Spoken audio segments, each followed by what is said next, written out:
It's Ben here from Pumped on Property. Now in today's video, I'm going to give you a really detailed update on what's happening in the Australian property market at the moment. I'm actually just in the car on the way down to Brisbane to meet a client to talk about a granny flat that he's building. Just bought in this nice off-market 900 plus square metre piece of land, 10 kilometres from the city, with a beautiful home with potential to fill it in underneath at legal heights. So the Australian property market has been all over the shop for the last 3 years, and if you're the average sort of person, you probably found it a little bit difficult to know if it's the right time to buy, when's the right time to buy, actually where is the right time to buy, or where's the right place to buy, let alone which suburb, which actual property represents value and what you should pay for it. So I'm going to talk about some of the key performance indicators in this video, which will set you up for a much better remainder of 2019 and great start to 2020 as well.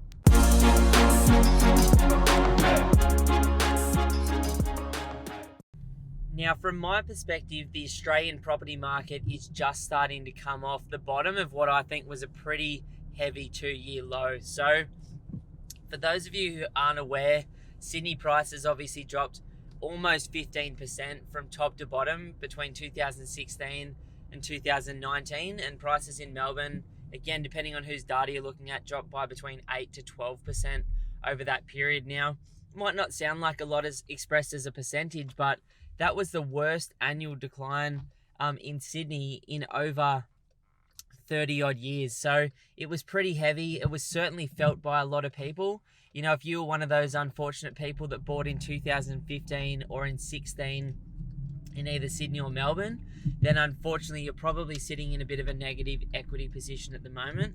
But don't stress too hard, because I believe the Sydney and the Melbourne markets are rallying pretty hard right now and look to rebound within the next year and a half, probably back to the levels that we saw back in 2016. So if we look around Australia and we look at the data from people like CoreLogic, from Heron Todd White, and from BIS Strapnell, all of those guys are placing Brisbane in a well positioned for the rest of the cycle.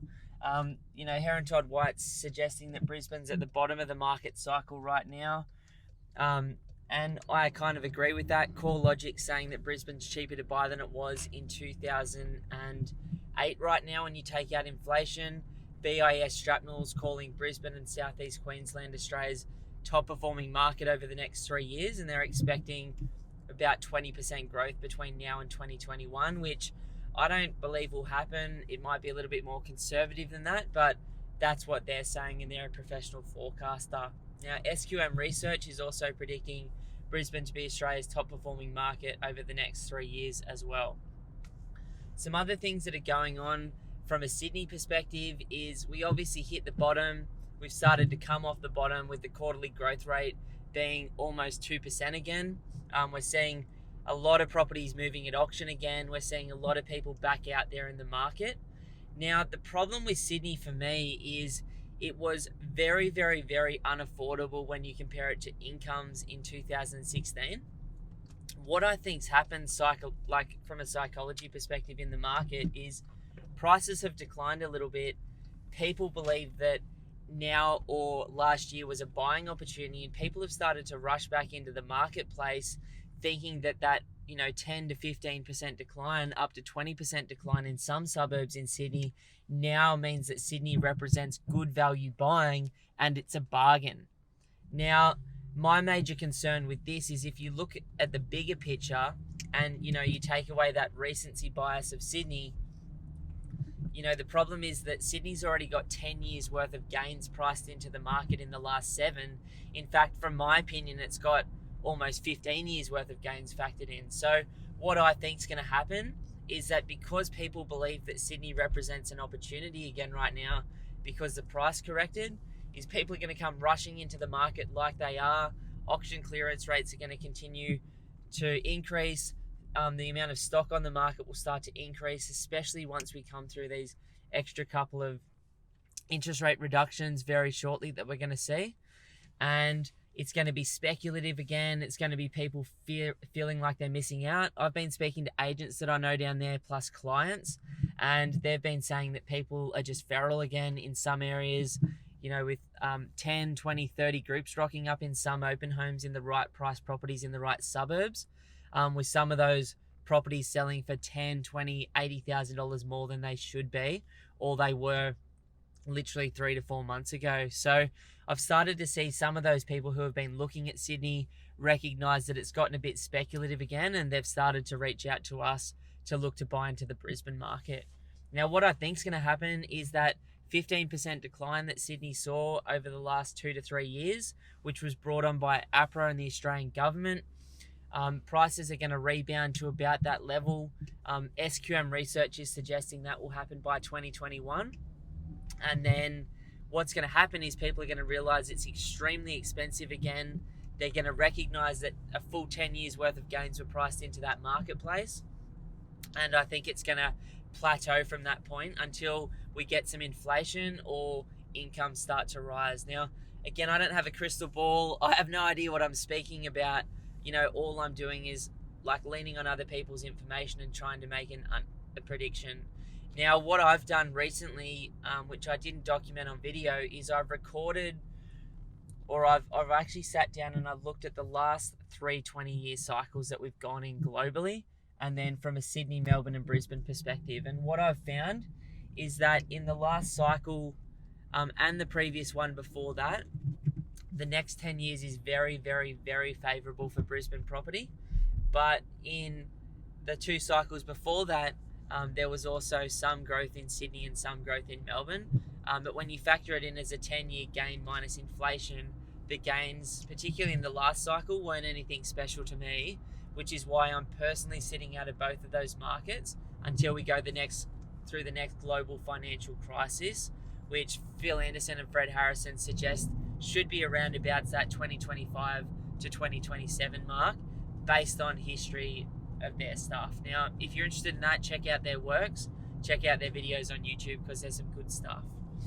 In relation to Melbourne, again, same as Sydney, clearance rates are up, stock on markets down but starting to increase again, and people seem to be rushing back into the market. Again, I think it's driven by the same thing as Sydney, which is speculation around people seeing a small dip in the market of 10%, thinking it's a buying opportunity and coming back into the marketplace to take advantage of that. Now, again, I believe that Melbourne's already got 10 years worth of gains priced into it, and you'll see what I mean over the next 10 years.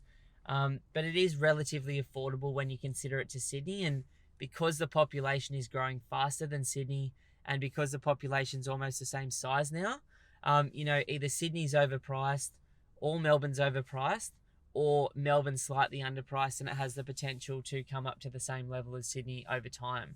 But again, I believe what's going to happen is that we're going to get back to 2016 levels by about 2021, 2022 in Melbourne, and then we're going to see a stagnation as we move through. Now, again, when I say a stagnation, what I'm talking about is long-term stagnation. I'm not talking about a particular year. So we still might have a 10% growth year. We still might have a 5% growth year.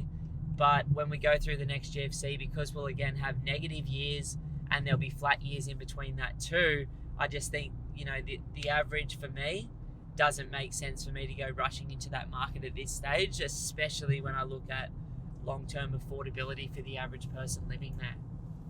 So that's kind of Brisbane, Sydney and Melbourne. In terms of Brisbane sentiment-wise at the moment, I've noticed a huge change since the election, with most of the suburbs that we're buying in at the moment increasing in value by somewhere between about $5,000 and $15,000 every 12 weeks.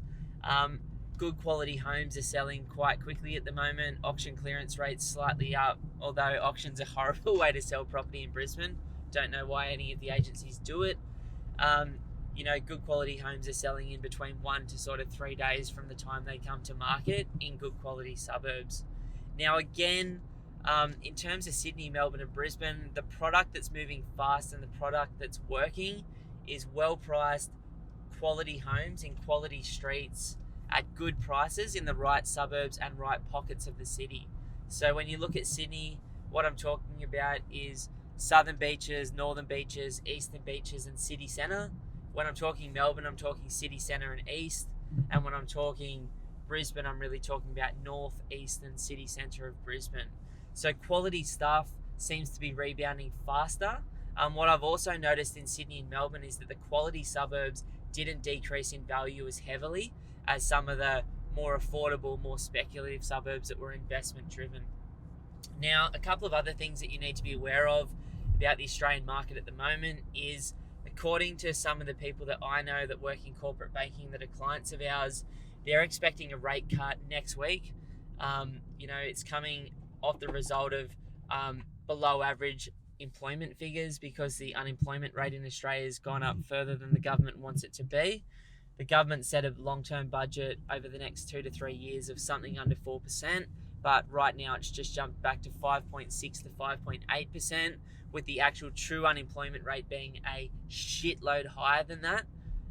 The Australian economy is not in as good a position as the government would make us have believe, and I think they are cooking the books right now in relation to the full-time and part-time employment figures to make it seem better than it is. So be careful of that and get to the true source of the data, as I've learned from Michael Matusik. But it looks like there's going to be a rate cut in October, and again, there's a good chance, an 80% chance, according to some of the people that I follow, that there'll be another rate cut either before the end of the year, or about a 90% chance of a second rate cut, which will be the fourth rate cut in 12 months in Australia by February next year, but we'll just see what happens. That's probably going to mean that long-term rates end up getting below 3% for us investors and 3% for owner-occupiers, which is crazy. I'm refinancing all of my loans at the moment. I'm going to 3.2% on my home loan, as well as 3.6% interest only with offset accounts on all of my investment properties. Those interest only and principal and interest repayments have marginalized again, and the banks are giving you pretty much the same rates for both, which is why I'm choosing to increase my cash flow position by not paying off principal for the next few years. I'll use what I would have paid to principal to go out and buy more properties in southeast Queensland as the market starts to pick up even further. So that's what's happening interest rates wise. Since the election, I think there's been a fair bit of security, particularly in the business community. But what we've got to recognise is that Australia, even though it's not widely reported right now, has actually been in a technical recession since May last year. Now, I was reading some information from Port Phillip Publishing, from Phil Anderson and a lady called Catherine Cashmore. She's a Melbourne-based buyer's agent. Got no idea what she does or how she does it down there. I can't vouch for her business, but some of the information that I was reading from her recently was suggesting that Australian property prices have already gone through their mid-cycle slowdown and we're now on the rebound.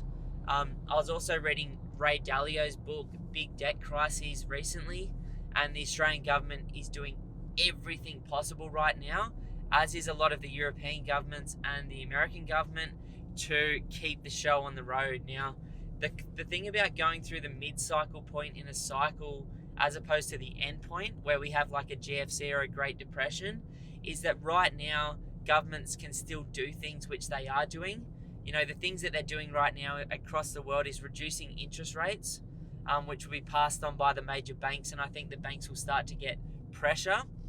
What you'll start to see over the next 12 months to 3 years is serviceability rates increase, and what you're going to see is the government taking the foot off, or APRA taking the foot off the bank's throat, and allowing people to borrow money a lot easier and a lot freer in Australia, America and Europe.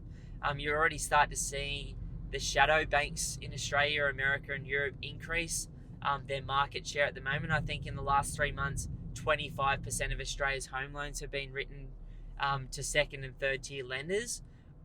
Again, those banks are really starting to take business, which is okay for now, but longer term, they're the types of banks that have the potential to fail in a big debt environment. You're also starting to see governments around the world really talk about infrastructure spending. You're seeing this in Asia, China, India, Thailand. You're seeing it in America, Europe and Australia. One of the ways they get countries out of these issues is to create jobs. But unfortunately, to create those government-related jobs or contracts, they have to get themselves into more debt through public infrastructure spending. Australian government's already committed in 2020 to increase its infrastructure spending by 10%. In 2021, it said it will increase it by 15%. So they're doing the infrastructure, they're doing the interest rates, they're also beginning to pass on tax benefits. So if you start to look at the plan for the Australian government over the next 5 or 6 years, tax rates, particularly for high to middle income earners, are coming down dramatically. If you look at what's happened just recently, there's been a huge amount of tax benefits to low income earners, which they call helicopter money, which has been dropped into people's accounts in Australia in the last couple of months, and all of that money will eventually find its way back into the economy. So there's quite a few things the Australian government's doing right now to do that. In terms of servicing in Australia, which will have a big effect medium term, is the interest rates. The serviceability rates, according to APRA, are now looking really, really clean. The average person like myself or yourself's ability to borrow has increased by about 16% in the last 2 months, which is absolutely massive. Period of growth in Sydney and Melbourne. What I love is that Brisbane hasn't seen that growth yet. Brisbane is still very affordable. Cash flow is great up here. So for those of you interested in that sort of thing, I believe that we're not out of the woods yet. I do think that America is going to go into a recession very shortly if they're not already in one. A lot of the European countries, Germany looks like it's basically in one at the moment. Japan's basically in one at the moment. China's growth figures are slowing down at the moment. Some of the threats in the global environment are this trade war between China and America at the moment, which are definitely having an effect. Some other things the Australian government's been doing recently, which has been in our favour, is obviously we've lowered our currency rate, which means it's more affordable for people to invest in Australia, whether that's in property or in business. We were lucky to also have a very strong spike in commodity prices, which is obviously more tax revenue to the government and good for business and good for jobs. From what I'm hearing, some of the big mines in Queensland, some of the big mines in WA are starting to get more activity than they've seen in the last 7 to 8 years. I've got a lot of clients in that industry that are sort of suggesting that their businesses are growing, that employment's growing, that the sentiment over there is improving. From a WA perspective, again, from what I'm hearing, is that we're very, very close to the bottom. Some suburbs are actually seeing price growth for the first time in 8 years as well. So lots of different things going on. For me personally, my strategy hasn't changed one bit. It's to take advantage of the Brisbane and Southeast Queensland market while we're at the bottom of the cycle, to buy properties with great long-term potential for growth on big blocks of land, close to the beach, close to the CBD, close to key infrastructure and things that people want to live around. I also have been loving this dual income or cash flow strategy as well. So I want to make sure my properties are at least neutrally geared before tax and positively geared either before or after tax. I want to be making sure I'm buying in quality areas with great long-term potential. I want to be taking advantage of market conditions and buying below market value when I can. I want to be taking advantage of the timing of the cycle right now. And for me personally, I'm also looking to get great tax benefits from what I buy, from either building brand new homes or brand new granny flats on the existing homes that I own, or doing some renovation on the homes that I buy to increase the value, to increase the rent, and to get those tax benefits as well. But for a lot of clients, those tax benefits aren't as important. For others, they are. So, the strategy is not changed at all. I've been saying the same thing for the last few years. I actually think we're actually now off the bottom of the Brisbane cycle.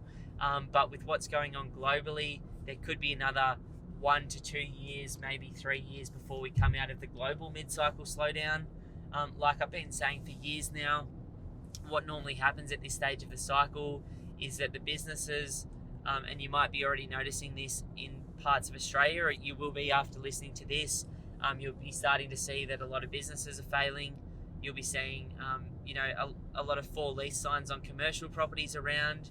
You're starting to see the vacancy rates in some suburbs increase slightly as well at the moment, just because people are doing less and there's still a little bit of uncertainty around.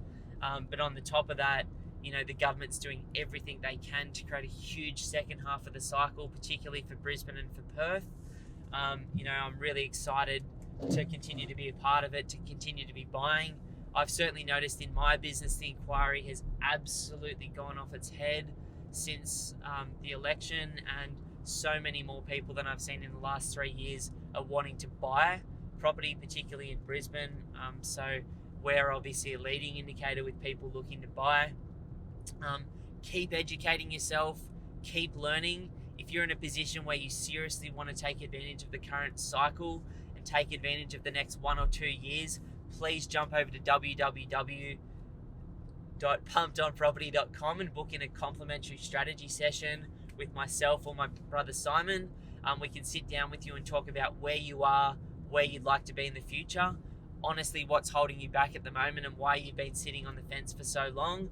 We can deeply educate you on the market and then talk more about your property investment goals, which hopefully align with ours around great long-term potential for growth, good cash flow, and taking advantage of the current market conditions. So I wish you all the best. Please share this video with someone who you think will get a lot of value out of it. Please give this video a thumbs up and definitely subscribe to this channel for videos like this each week that we put out. I truly wish you all the best. One more tip, I'm just drinking my little green smoothie at the moment as well. Look after yourself, make sure, I find the more I look after my health, the more I look after my body, the more I look after my mind, the better I feel as an investor. So I've got banana in this one, I've got some raspberries, I've got some chia seeds, I've got some LSA, which is a bunch of different seeds ground up. I've got some oats in here, I've got some coconut water, and I've got some spinach, as well as some natural bush honey locally sourced. This morning I did some yoga with my kids. Look after yourself, look after your mind, look after your body, and the challenges, the fear that you have will be easier to overcome. It's an incredible time to be an investor. I'm so excited about it personally.